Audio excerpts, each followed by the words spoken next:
안녕하세요. 오늘 공부하실 내용은 하이델베르크 요리문답 22문입니다. 22문. 그러면 그리스도인은 무엇을 믿어야 합니까? 복음에 약속된 모든 것을 믿어야 합니다. 이 복음은 보편적이고 의심할 여지 없는 우리의 기독교 신앙의 조항들인 사도신경이 요약하여 가르쳐 줍니다. 네. 우리 그리스도인이 믿는 것이 복음입니다. 그러면 이제 이 복음의 내용이 우리 조상들이 사도신경에 가장 핵심만 정리해 놓은 것이 사도들의 신경, 사도들의 그 교리라고 볼 수 있는 사도신경이라고 볼 수 있습니다. 이제 23문에서 그 사도신경을 좀 살펴보고요. 먼저 성경 구절을 보시면 마태복음 28장 19에서 20절. 그러므로 너희는 가서 모든 족속으로 제자를 삼아 아버지와 아들과 성령의 이름으로 세례를 주고 내가 너희에게 분부한 모든 것을 가르쳐 지키게 하라. 볼지어다 내가 세상 끝날까지 너희와 항상 함께 있으리라 하시니라. 네. 마가복음 1장 15절. 가라사대 때가 찼고 하나님 나라가 가까이 왔으니 회개하고 복음을 믿으라 하시더라. 요한복음 20장 31절. 오직 이것을 기록함은 너희로 예수께서 하나님의 아들 그리스도이심을 믿게 하려 함이요 또 너희로 믿고 그 이름을 힘입어 생명을 얻게 하려 함이니라. 아멘. 네.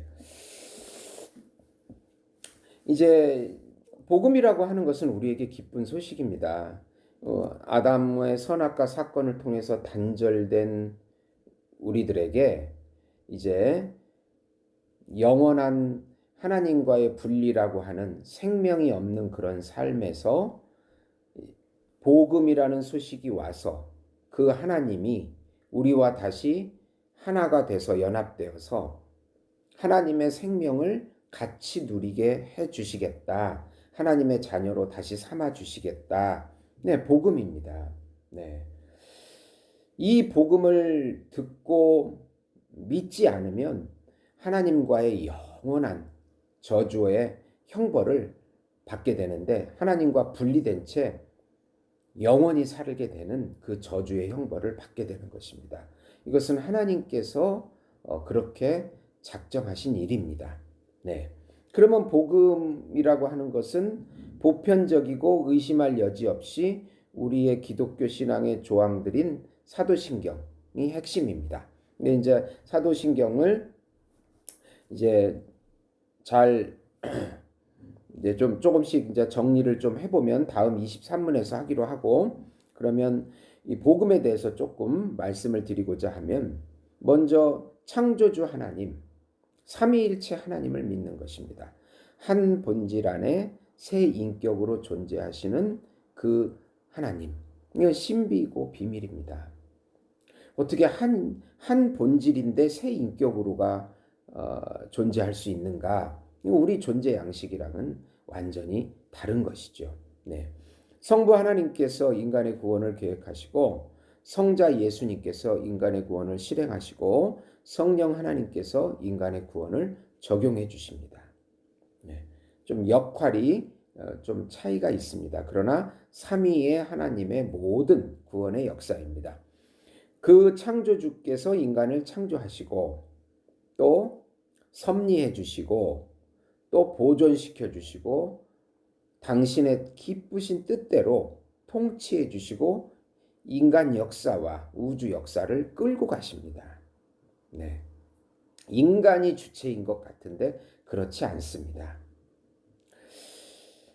두 번째로는 이제 구속주 하나님, 예수님께서 인간의 구원을 위해서 성육신 하신 것이 복음이고 십자가에서 죽으십니다. 근데 이것은 대리적인 속죄입니다. 우리의 죄가 예수님께 가고 예수님의 의가 우리에게 전가됩니다. 그래서 예수님이 대리적 속죄를 당하시고 또 죽으시고 부활하시고 승천하시고 또 심판을 위해서 재림하십니다. 구속주 예수님, 네, 그분이 우리의 구세주이십니다.